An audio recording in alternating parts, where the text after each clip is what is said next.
Olá, vocês de novo com a ABRA, Associação Brasileira de Asmáticos, uma associação que tem a finalidade de levar conhecimento a vocês sobre a asma, mas também sobre as doenças que podem ter algum relacionamento com a asma.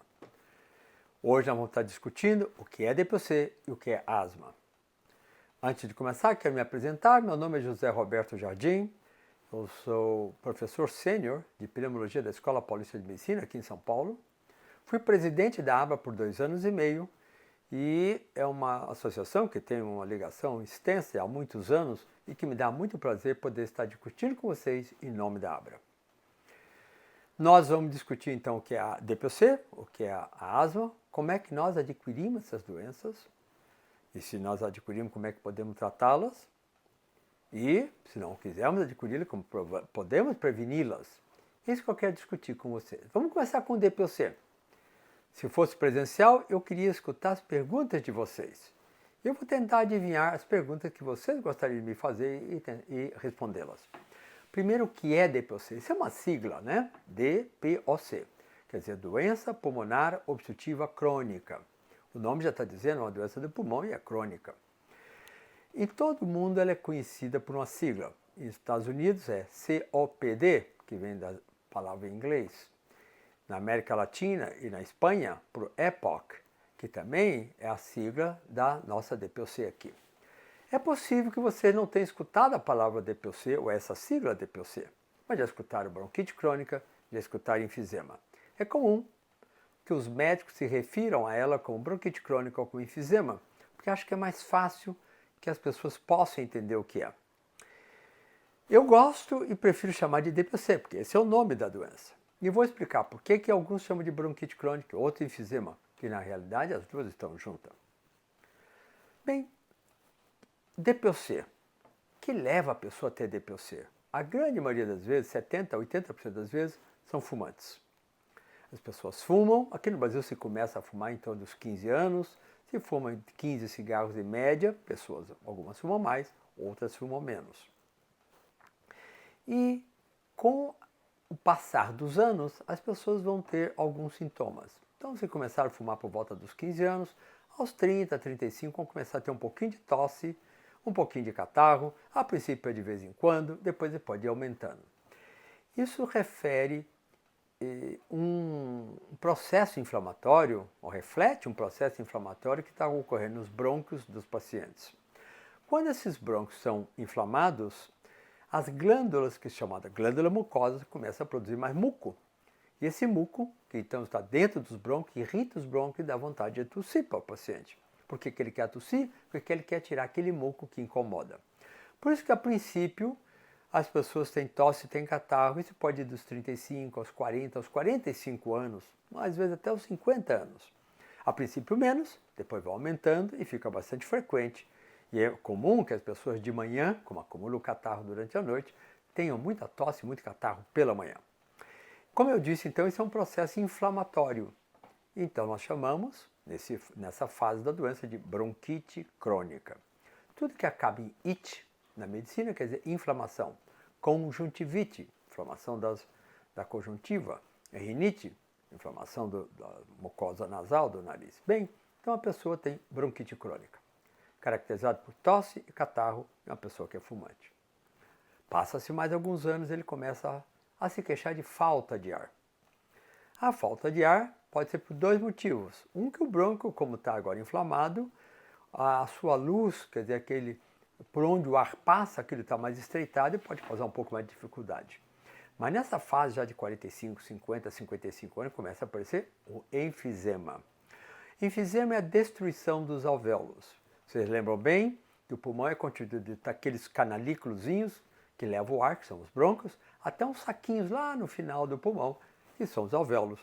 E é lá que o oxigênio passa para o sangue e do sangue passa para dentro do alvéolo o gás carbônico para que a gente possa expirar. Bem, então o pulmão tem brônquios e tem os alvéolos. Os brônquios inflamados é a bronquite crônica. E quando os alvéolos têm as suas paredes destruídas, nós chamamos de enfisema. Por isso então que eu disse a princípio que às vezes o seu médico pode chamar isso de bronquite crônica ou chamar de enfisema. Mas o que ocorre é que na DPOC, doença pulmonar obstrutiva crônica, as duas coisas estão presentes. né? A princípio a bronquite crônica, depois o enfisema. Por isso que nós preferimos chamar de DPOC, porque realmente esse é o nome da doença. Eu disse então que o mais comum é o cigarro, a causa mais comum. Mas há outras, ou, assim, na América Latina, na Ásia, na África, que é muito comum ainda se cozinhar com lenha, principalmente no interior do Brasil. A fumaça da lenha também pode levar a DPOC. Então, nós temos que ter cuidado, porque não é somente o cigarro que leva a DPOC. E não é incomum a pessoa falar, mas meus avós nunca fumaram e tiveram essa doença. É porque provavelmente aspiravam a fumaça. Quanto mais tempo, maior o risco, evidentemente. O que mais pode levar ao DPOC? Produtos químicos, pessoas que trabalham em alguma fábrica e algum irritante. Mesmo a poluição ambiental. Hoje já se sabe que mesmo as pessoas que não fumam e moram numa cidade muito poluída, na América Latina as que mais têm poluição é Cidade do México, Santiago do Chile e São Paulo, as pessoas podem ter uma irritação constante do brônquio e acabar tendo DPOC. Então essas são as causas. Bem, e como é que nós fazemos o diagnóstico? Nós médicos então procuramos, primeiro pelos sintomas, que é o que nós chamamos da história do paciente. E a história é essa que eu falei para vocês, nós procuramos saber quando vocês começaram a fumar, quantos cigarros por dia fumavam, quais foram os sintomas, que eu disse então, sintomas de tosse, catarro a princípio, mas posteriormente o enfisema, né? Então a falta de ar. E a falta de ar, a pessoa vai se queixar que a princípio, ao andar depressa, subir uma ladeira, subir a escada da sua casa, do seu apartamento, e depois a falta de ar vai ficando mais intensa à medida que a doença vai ficando mais grave. E nos casos mais intensos, as pessoas podem então ter falta de ar para tomar banho, para trocar de roupa, para sair de casa. Né? E acaba-se então se restringindo a ficar em casa somente. Bem, então o diagnóstico é sintomas. A segunda coisa que nós queremos saber do paciente, e vocês devem sempre orientar os seus parentes sobre isso, é qual é a causa que pode ter levado a ele a ter esses sintomas? Cigarro, fumaça de lenha, produtos químicos ou a própria poluição. E o terceiro item de como fazer o diagnóstico chama-se espirometria. Então, em todas as pessoas que têm sintomas, um fator que pode levar à DPOC, nós fazemos uma espirometria. Espirometria é um exame fácil de fazer. A pessoa enche o pulmão e sopra com toda a força. E vocês vão ver que em muitos lugares é chamado de espirometria, que é o nome certo.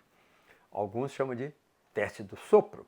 E é verdade, é isso mesmo. É um teste do sopro. A pessoa sopra com toda a força até esvaziar o máximo que ele pode os pulmões.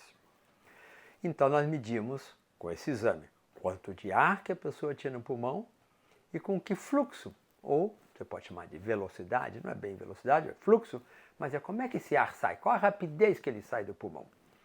Isso aparelhos interpretam e nos dão esses números.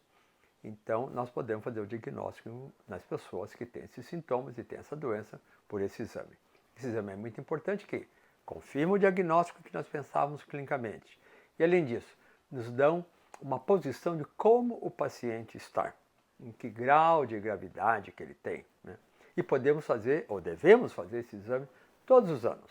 Porque nós então temos a capacidade de avaliar como é que é a evolução da doença desse paciente. Então esse é o DPOC, falamos da definição, falamos do fator que leva a ter, falamos dos sintomas e como fazer o diagnóstico é pelo esse exame que é a espirometria. Bem, uma vez feito o diagnóstico, o que fazer? Primeira coisa, deixar o cigarro o mais rápido possível, porque esse é o fator. Ou fumar a lenha, se for o caso. Né? Então, aquilo que está levando a pessoa ao DPOC deve ser evitado. E o médico, então, vai agora planejar o tratamento. O tratamento sempre é baseado em dois aspectos. Um, que é o não farmacológico, que é sem remédio. O outro que é o farmacológico, que usa remédio. O não farmacológico é isso que nós falamos. Primeiro, deixar o cigarro, que é aquilo que leva a pessoa até a doença. Fazer vacinas de gripe todos os anos. Fazer a vacina para pneumonia diminui muito a chance da pessoa ter uma doença mais séria. Se for o caso, ele vai usar oxigênio se já tiver a doença avançada. Ter um apoio psicossocial e também manter o seu peso ideal. Nem muito magro, também não ter peso em excesso. Então esse é o tratamento não farmacológico. E por fim, dentro ainda do tratamento farmacológico, é muito importante, exercício. Fazer exercício. Não importa qual é o grau da doença, se ela é leve ou seja é muito grave. Vai melhorar muito a capacidade da pessoa conseguir realizar seus esforços, como sair de casa, subir uma escada, carregar um peso. Bem, o tratamento farmacológico. O tratamento farmacológico nós fazemos uma divisão. Se é uma pessoa que só tem falta de ar, mas não tem muito catarro, ele não tem infecções, ele ou ela, não tem infecções durante o ano que eu preciso tomar antibiótico ou corticoide por boca, nós damos broncodilatadores. Tem duas classes de broncodilatadores. Eu vou falar o nome, mas se quiserem guardar, guardem, mas também não é tão obrigatório. Um chama-se beta-adrenérgico, outro chama-se anticolinérgico. A nossa opção sempre é usar os dois. Por quê? Porque um age de um modo, outro age de outro modo. E usando os dois, nós vamos ter a plena ação dos broncodilatadores. Então, isso é para aqueles pacientes então, que são chamados de sintomáticos não exacerbadores, porque eles não têm exacerbação durante o ano, não tiveram a necessidade de tomar antibiótico. E qual é o outro grupo de pacientes? Eles são sintomáticos, mas agora são chamados de exacerbadores, porque eles tiveram que, durante o ano passado, o ano anterior, tomar antibiótico, tomar corticóide, devido a essa exacerbação. A exacerbação é caracterizada por um aumento da tosse, da falta de ar, do catarro. O catarro pode ficar purulento durante aqueles dias, até que ele começa a tomar a medicação, antibiótico ou corticoide oral. Então, esses indivíduos que são chamados sintomáticos exacerbadores, nós vamos acrescentar aos dois broncodilatadores que eu falei antes, que é o beta-adrenérgico, que é o anticolinérgico, ele vai ser agora acrescido de um corticoide inalatório, que também é na bombinha, que é para prevenir as exacerbações. Caso a pessoa já tome esses três medicamentos e assim mesmo continua tendo exacerbação, mesmo que tenha diminuído, mas continua tendo, o médico pode lançar mão de outros medicamentos anti-inflamatórios ou antibióticos que são dados para prevenir. Bem, eu acho que então isso é suficiente para nós no momento da DPOC. Se vocês tiverem alguma dúvida ainda da DPOC, escrevam para a Abra e nós responderemos as perguntas de vocês. Vamos falar de asma. Asma e DPOC são as mesmas doenças? Não. A asma é uma doença, DPOC é outra. A asma habitualmente está ligada a um componente genético. O que quer dizer isso? É um componente que vem da mãe e ou do pai. Pode vir só da mãe ou pode vir só do pai. Se os dois pais têm asma, é mais comum que a criança vá ter asma também. Se é só o pai ou se é a mãe, diminui a chance, mas existe a possibilidade. Às vezes a pessoa fala, mas meus pais nunca tiveram asma. Mas é possível que tenha um irmão que tenha, ou um tio, ou os avós. Então é chamado componente genético. Hoje nós sabemos que é assim, a asma tem esse componente genético. Ele vem, então, dos nossos ancestrais, dos nossos pais, dos nossos avós. Então é uma doença então familiar. O interessante da asma e que nós sempre temos que guardar isso, ou vocês têm que guardar, para que possa fazer o tratamento adequado, que a asma é uma doença inflamatória. O que quer dizer isso? É uma série de substâncias, de moléculas que vão no bronco dessas pessoas que nasceram com esse componente asmático ou componente genético e inflama o bronco. Inflamação não é infecção. Infecção é o que eu falei no DPOC, que a pessoa tem catarro verde, purulento, amarelado e toma antibiótico. A asma não, é uma doença inflamatória. E por isso que tem que tomar então anti-inflamatório, não é antibiótico. O anti-inflamatório que faz bem para a asma é o chamado anti-inflamatório hormonal. O que é um anti-inflamatório hormonal? É aquele que é produzido por uma glândula, que é chamado de hormônio. E há muitos anos, já por volta de 1950, que se descobriu que um bom anti-inflamatório para a asma é um hormônio produzido numa glândula que chama suprarrenal. O nome já diz, é uma glândula pequenininha que é em cima do rim, por isso chama suprarrenal. E ela produz uma substância chamada cortisona, ou corticoide. É por isso que muitas vezes vocês falam, estou tomando cortisona, porque é um hormônio que vem da suprarrenal. Quando viram nessa ocasião que funcionava muito bem, mas tinha que tomar doses grandes, era trabalhoso, né, para juntar essas suprarrenais e fazer uma esterilização e a pessoa poder tomar um extrato, aquilo era muito trabalhoso. Os laboratórios puseram então a ver o que fazia o efeito lá e descobriram então a cortisona. E a cortisona então foi produzida no laboratório, colocado, a princípio era comprimido, as pessoas tomavam comprimido de cortisona. É bom? Muito bom, mas tem efeitos colaterais. As pessoas têm mais osteoporose, as pessoas podem ganhar peso, a pele fica com equimose, né? Fica aquelas manchas arroxeadas. Então os laboratórios partiram para uma segunda fase. E o que eles fizeram foi agora tornar a cortisona um pó, bem pouquinho, que pode ser inalado pelo pulmão, que vocês usam pela bombinha. E qual é a vantagem? É uma dose muito pequenininha. Então é um anti-inflamatório importante, porque ele que combate a inflamação da asma nos brônquios. Tem algum outro tipo de anti-inflamatório? Sim, são os anti-inflamatórios não hormonais. Quais são esses anti-inflamatórios? São aqueles que vocês usam, ou nós usamos, eu também uso, quando nós machucamos o dedo, machucamos o joelho, machucamos o pé. Mas esses anti-inflamatórios chamados não hormonais, eles não têm efeito no pulmão e muitas vezes até prejudicam o paciente, porque devido a alterações nas reações químicas que passam na pessoa quando toma um não hormonal, pode até aumentar a rinite, pode aumentar até a crise de asma. Então, para a asma, o tratamento é o corticoide hormonal, que é a cortisona em pó na bombinha. E o efeito é muito bom, e isso é que evita as pessoas de ter crise. A asma é uma doença simples? Não, ela não é simples. Ela tem que ser tratada. Hoje no Brasil, de 3 a 5 pessoas morrem todos os dias porque tem asma. Por que tem asma? Nós já vimos também, já sabemos, já está publicado essas coisas. A primeira causa é ter deixado de fazer o tratamento que o médico receitou para ele. E o médico sempre receita a cortisona inalada ou inalatória, esse pozinho pela bombinha. Lembra que na DPOC o tratamento adequado, ideal, era os 2 broncodilatadores. Na asma é diferente, agora é anti-inflamatório.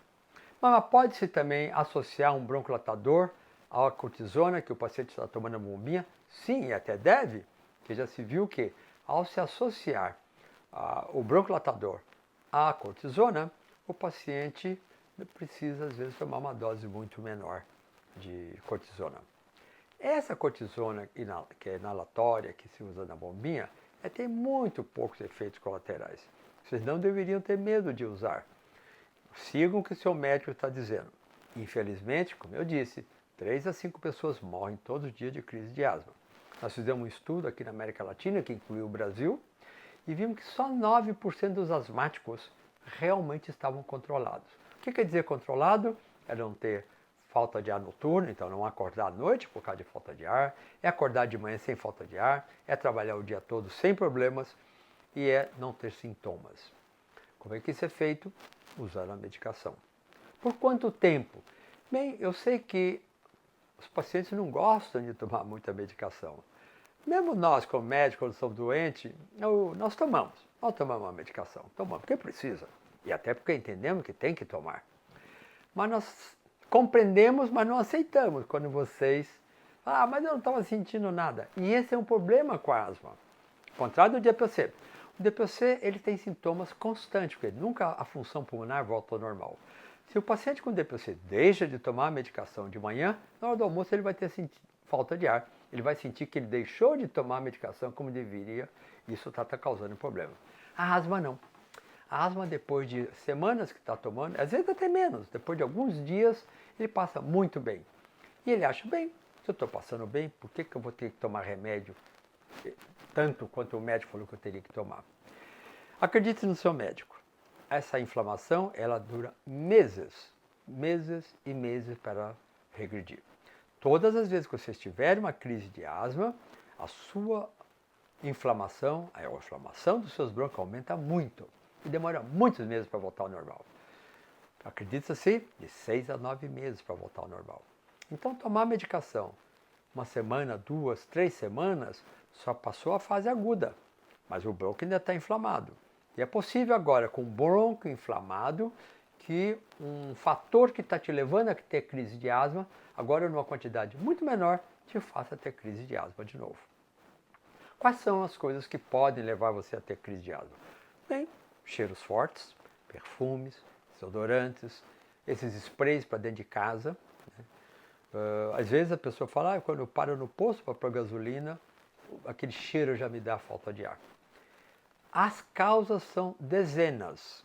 Cigarro também, como pássaros em casa, lembrar disso também que é muito importante. Mofo na sua parede, não deixe ficar com mofo na sua parede. Remova o mofo, pinte a casa. Mofo sempre é local, é umidade. Veja por onde está infiltrando a água na sua casa. Bem, tudo isso é que leva a pessoa a ter a crise de asma. Então, a primeira coisa é evite aquilo que te leva a ter crise de asma. Segundo, continue tomando a medicação, porque vai demorar meses, né, para que você possa desinflamar seu pulmão. Então, não faça como nós fazíamos no passado. Quando eu formei, nós éramos ensinados e assim fazíamos com nossos pacientes. Olha, só toma um remédio, dávamos cortisona por boca, que não tinha ainda o corticoide como vocês têm agora. Nós dávamos por boca e dizíamos, olha, quando o senhor estiver bem, pode parar tudo. Olha o que nós fazíamos com o paciente. Hoje nós aprendemos que o tratamento é contínuo, é longo. Né? Aí vocês falam, mas eu tenho a bombinha lá que me disseram que quando tem falta de ar pode usar. Sim, pode usar, desde que você esteja usando aquela bombinha com corticóide inalatório, que pode ter também um bronquiodilatador junto, para que vocês passem bem. Mas vai ter um dia, talvez, que aquele fator que leva vocês a ter crise de asma foi mais intenso, e vocês então vão ter um chiado. Usa a bombinha, chama bombinha de alívio. Mas não deixa de usar outra que chama bombinha de controle. Né? Controle é muito importante. O que mais que vocês poderiam estar me perguntando se nós estivéssemos juntos discutindo isso hoje? Vocês vão falar, eu tenho rinite. O que tem a rinite a ver com a asma? Bem, eu falei para vocês a princípio que a asma é uma doença que tem um componente genético. Né? E hoje nós sabemos que a rinite, a asma e essas também alergias cutâneas, elas têm o mesmo componente, vem do mesmo gene. Hoje o que nós sabemos é que 80 a 90% das pessoas que são asmáticas também têm rinite. E o que nós sabemos é que, se não tratarmos a rinite do senhor ou da senhora, mesmo tratando a asma, dando então um corticóide inalatório para o pulmão, mas não tratando a rinite, provavelmente o senhor não vai passar tão bem como deveria. Por que isso? Porque nós sabemos que a mucosa do nariz, essa que está aqui, a mucosa do nariz, é a mesma do pulmão e produz as mesmas substâncias. É por isso que quem tem asma e tem rinite, o nariz escorre, o nariz fica entupido, ele espirra pela manhã, pode coçar, porque as substâncias são as mesmas. No nariz dão esses sintomas. No pulmão o que faz? Faz o músculo do pulmão se fechar e faz produzir muco. Por isso que a pessoa na crise tem tosse e tem catarro. Então, hoje o que se sabe? Tratar a asma e tratar a rinite. E é por isso que o governo dá a vocês, através da farmácia popular, dá a todos nós, não só vocês, a nós também, se eu precisar, eu também tenho esse direito, como vocês têm, de adquirir a medicação bem mais barata ou até gratuita para asma e para rinite. Então, tratar a asma e a rinite é imprescindível para que vocês passem bem. O que mais talvez seja interessante no tratamento? Você já ouviu falar do ácaro? O ácaro, ele é pequenininho, você não vê, mas está na cama, está no sofá. E o lugar da casa que mais tem é no colchão da nossa cama e também no travesseiro. Então, uma coisa boa de se fazer é colocar um desses protetores em torno do colchão ou em torno do travesseiro. Às vezes se encontra mais fácil, às vezes um local é mais barato que o outro, mas seria bom se vocês puderem ter. E se não puder ter, ou mesmo tendo, o que é interessante fazer? não arrume a cama logo cedinho. Deixe ela tomar um sol, tenha a sua cama num lugar que bata sol, não arrume ela logo em seguida, porque ali está o suor da pessoa que dormiu, estão os ácaros. Então deixe bater sol e depois, mais tarde, vai e arruma a cama. Isso então é importante. Eu falei também do mofo já para vocês, não deixe ter mofo em casa, não deixe ter mofo nas suas roupas. Né? Chegando o inverno, ponha tudo para fora, deixe tomar bastante sol, porque aquele mofo vai te levar a ter crise de asma. Bem, então isso é o tratamento da asma. E vocês agora podiam fazer uma pergunta. O senhor falou de DPOC, o senhor falou de asma. E pode ter DPOC e pode ter asma? Pode, claro. Tem gente que tem diabetes e hipertensão. Tem gente que tem gota e tem hipertensão. As doenças podem, como elas são doenças diferentes, as doenças podem se associar. A asma, eu não tinha falado isso para vocês, né? Começa cedinho. A grande maioria dos asmáticos vão ter a primeira crise quando são crianças. DPOC, ao contrário. A pessoa tem que fumar muitos anos, e eu disse para vocês que depois, aos 35, 40 anos, que vai ter sintoma. Então já é bastante diferente aí, né? A asma aparece na criança, DPOC aparece no adulto. A asma não tem nada a ver com cigarro. O DPOC tem a ver com cigarro, também é uma diferença. Né? Bem, a terceira coisa importante que para você asmático é muito importante saber. A asma, se tratada, ela reverte e a pessoa fica com a função pulmonar. O gene está lá ainda, a pessoa vai ter o gene, que é o que está causando asma, mas se tratar, ele fica com a função pulmonar. Ele pode jogar futebol, pode nadar, pode fazer caminhar, ir no parque, fazer o que quiser, que não vai ter problema. A DPOC não. A DPOC, ela quando a pessoa tem, leva a uma lesão do pulmão e essa alteração pode ser irreversível. Se a pessoa se tratar, ela pode agora ficar mais lentinha e às vezes até estacionar, é possível, mas não frequente. Mas de qualquer modo, ela não vai ter uma progressão rápida. Por isso que DPOC também tem que tratar. Mas você vê que é diferente. Então, a asma volta para a função normal, a pessoa pode... quantos atletas que são asmáticos e praticam esportes, né? Porque a função, porque eles se tratam, está normal. DPOC não. Então, voltando assim, asma e DPOC. A pessoa pode ter as duas? Pode ter as duas. Ele começou quando era criança asmático, depois ele passou a fumar aos 15, 20 anos, e ele vai ter DPOC e vai ter as duas doenças. E como trata a doença? Do mesmo modo que eu falei para vocês. Tanto a asma quanto o DPOC. Bom, a asma é imprescindível o corticóide inalatório. E o DPOC é imprescindível os broncodilatadores. Agora, se ele for DPOC, que também tem aquelas exacerbações que eu falei para vocês, ele vai tomar o corticoide. Mas se ele é asmático, ele já tinha que tomar corticoide. Então, o tratamento pode ser parecido, mas não é porque as doenças são iguais.